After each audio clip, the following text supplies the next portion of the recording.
حضرت عیسیٰ علیہ السلام کے معجزات اور خصوصیات۔ جب حضرت عیسیٰ علیہ السلام نے بنی اسرائیل کو توحید کی دعوت دی اور قوم نے آپ کو جھٹلایا تو اللہ تعالیٰ نے ان کی نبوت کی تصدیق کے لیے بہت سے معجزات عطا فرمائے، جن کا تذکرہ قرآن پاک میں بھی آیا ہے۔ مثلا اللہ تعالیٰ نے ان کو بغیر باپ کے پیدا فرمایا اور پیدائش کے بعد انہوں نے گود ہی میں اپنی ماں کی پاک دامنی کی گواہی دی۔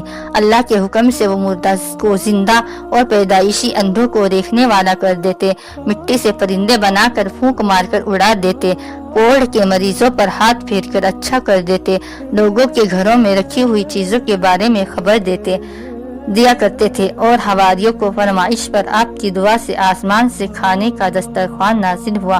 آخر میں اللہ تعالیٰ نے دشمنوں سے حفاظت کرتے ہوئے ان کو زندہ آسمان پر اٹھا دیا، اور آخری زمانے میں قیامت کے قریب آسمان سے اتریں گے اور دجال کو قتل کریں گے۔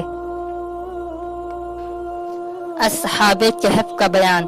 اللہ تعالیٰ نے قرآن کریم کی سورہ کہف میں اصحاب کہف کا تذکرہ کیا ہے۔ 3 صدی عیسوی میں روم میں دیقیانوس نام کا ایک مشرک بادشاہ تھا۔ اس نے رومیوں میں بت پرستی کو عام کرنے اور عیسائیت کو ختم کرنے کی کوشش کی۔ اسی زمانے میں چند نوجوان نے بت پرستی کو چھوڑ کر ایمان قبول کر لیا تھا۔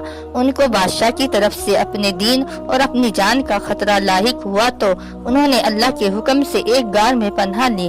انہیں لوگوں کو اصحاب کہف کہا جاتا ہے۔ اللہ تعالیٰ نے ان پر نیند طاری کر دی اور وہ غار میں سوتے رہے۔ ان کے ساتھ ایک کتا بھی تھا جو غار کے منہ پر بیٹھ کر ان لوگوں کی حفاظت کرتا رہتا تھا۔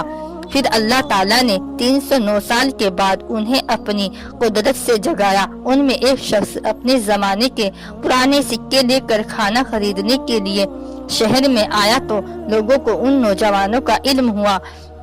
اب ملک کے حالات بدل چکے تھے اور اس وقت بادشاہ ایمان والا تھا، مگر اس زمانے میں ایک پادری نے قیامت کے روز مردوں کے زندہ ہونے کا انکار کر دیا تھا اور لوگ فتنے میں پڑ رہے تھے۔ اتنے پرانے زمانے کے لوگوں کے واپس آنے پر ہر ایک کو قیامت کے دن دوبارہ زندہ ہونے کا یقین ہو گیا اور پادری کی بات جھوٹی ثابت ہوئی۔